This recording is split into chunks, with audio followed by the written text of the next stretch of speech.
Hello, friends. Welcome to my YouTube channel. My name is Faith Storms. I'm a licensed social worker therapist. And today I want to talk just a little bit about communication, about some basic principles, ideas, steps to help communication be more effective and more useful.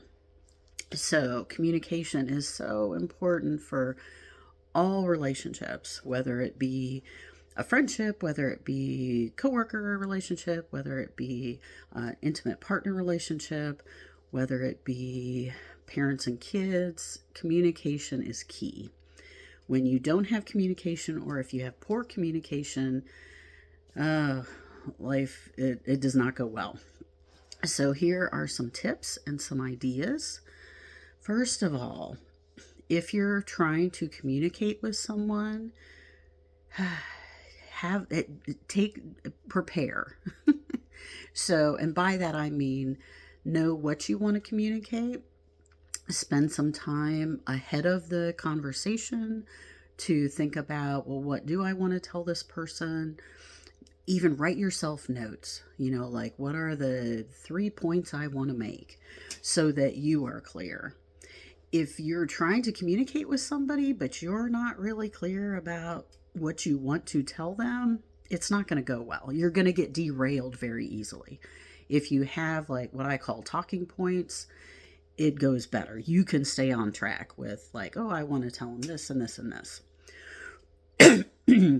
Be calm. If you are really upset, that is not the time to try to communicate.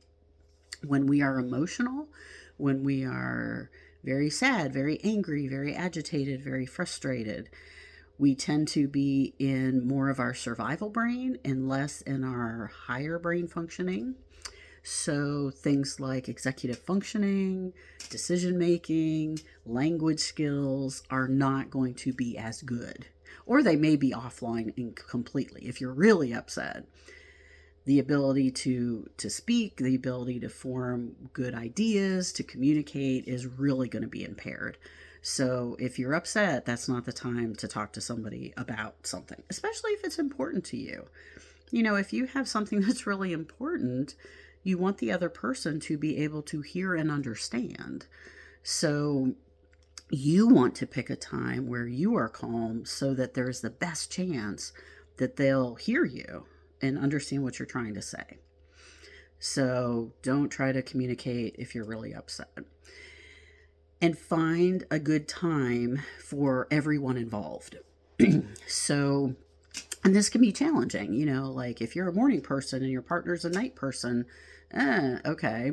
So you're going to have to do some compromising, but try to find a time to talk that works pretty well for both of you, or for everyone involved. If it's a family, find a good time for everyone in the family as much as possible.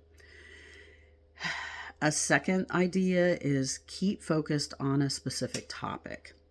So if you ask, hey, I want to talk to you about such and such, stick to that topic. What happens a lot of times is people sit down to talk about A, or about subject 1, and pretty soon they're talking about subject 2, 3, 4, 5, and 6, and everybody's getting upset, and it feels like nothing's getting resolved, nothing's getting addressed, and everybody just kind of gives up. The problem is subject 2, 3, 4, 5, 6 might also be important issues, but you cannot deal with 6 things at one time. You can deal with one thing. So if you start with 1 and partner brings up 2 and 3, what you want to do is say, those are important. So acknowledge it and then bring it back to 1. So you can say, oh, those are really important things. Here, let me write it down. We'll want to talk about that another time. But right now, we're talking about 1. Keep going back to 1 until both parties have heard it, until like you're making some progress on 1. Number 3, use I statements. When you are speaking about your feelings, your thoughts, own it and use I statements. Now, let me correct everybody. A lot of people use I statements incorrectly. They use it like, Well, I feel like you're not listening to me. That's not really an I statement. Kind of sounds like it, but it's not. Or I feel like you should do such and such. That's not an I statement. So I statements are I feel blank, fill in your feeling. When you do blank, put in what they do, behavior, not motivation. And I would like it better if you did it blank, fill in the blank. So I feel angry when you don't pick up after yourself. And it would be much more helpful to me if you could pick up your stuff at the end of the day, so I don't have to tell you to do so. That would be like something you'd say to a child. Another, I feel sad, or I feel neglected when you don't respond to my messages. And it would mean a lot to me if you could respond.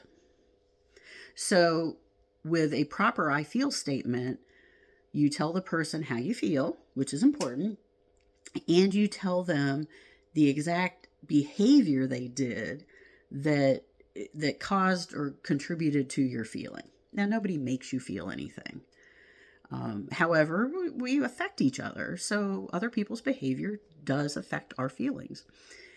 And so when the person knows, oh, if I don't respond to her messages, she gets sad or she gets upset, then they have their answer. Now, they don't have to do a thing. They don't have to answer your messages, but at least they know why you're upset versus you just don't care about me.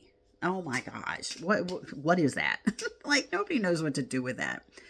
Any statement that begins with the word you is not going to be well received. You statements tend to be attacking, and the other person will become defensive. Of course they will. Because you statements also tend to be these broad, sweeping, absolute statements. You never do this. You always do that. Well, that's not a true statement. Nobody does anything all the time. Nobody never does anything. Like, it's just not a true statement. The other person is going to react. They're going to get defensive. It's not going to go well. Versus, I feel very frustrated when I've asked you to take out the garbage on the appointed day and you forget. There you go. Now, I mean, they could get upset at you saying this, but it's a fact. If they have forgotten to take out the garbage, like, they can't go, no, that's not true. I take it out if they didn't. So stick to I statements.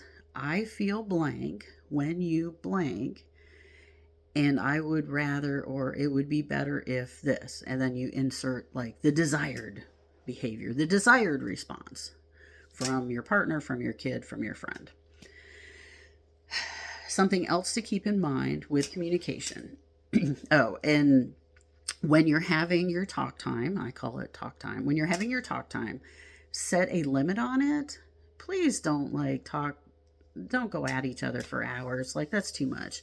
Especially initially, set a talk time for 15, 30 minutes tops. And that way there's an ending.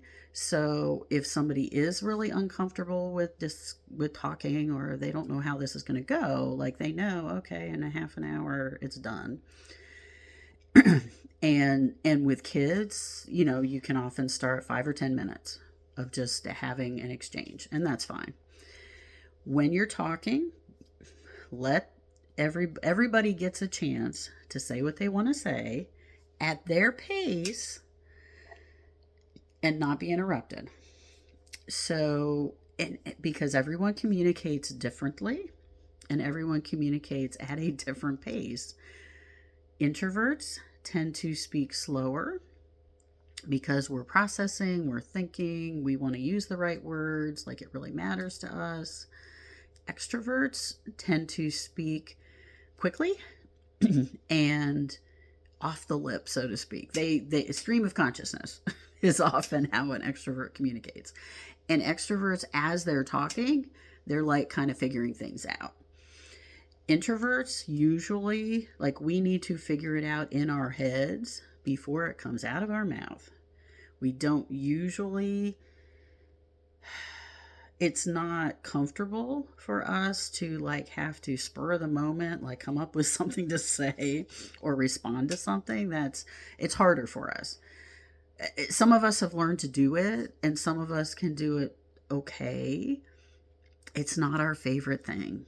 So if you're trying to speak to an introverted partner or an introverted child or an introverted friend and you just pop like, "Oh my gosh, I need to talk to you right now about such and such."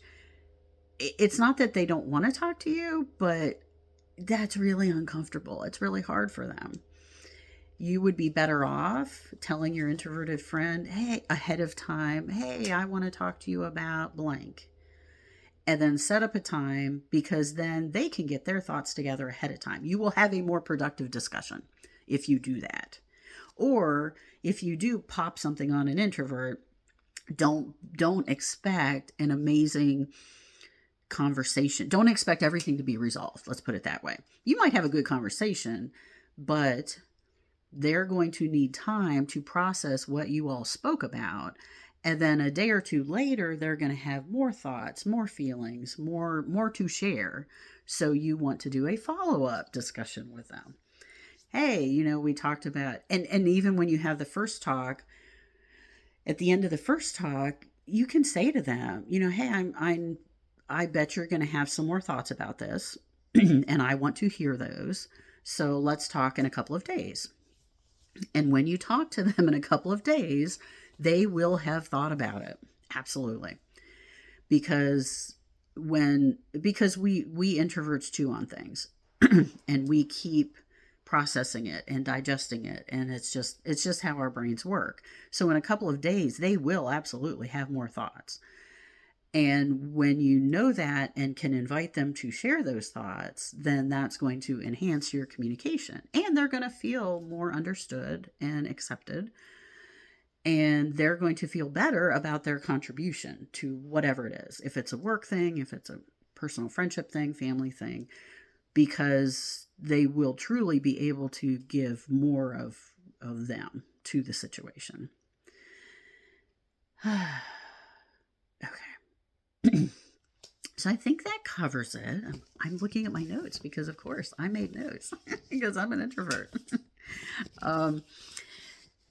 Communication is really important, and it's a learned skill. That's the other thing. I tell people all the time, if the worst thing you have in your relationship is communication problems, yay, because communication is 100% learned. We do not come to this world knowing how to communicate. We learn how to communicate. Our temperaments, our personalities affect how we communicate, but anyone can learn good communication skills. It is very doable. It takes practice. It takes a little bit of self-knowledge and self-reflection, but you can absolutely do it. And it's really rewarding to have positive, effective communication with others. Really, really good. Okay, so there are some tips on communication based on personality as well as just some basic communication skills, basic preparation. I hope that was helpful. And until next time.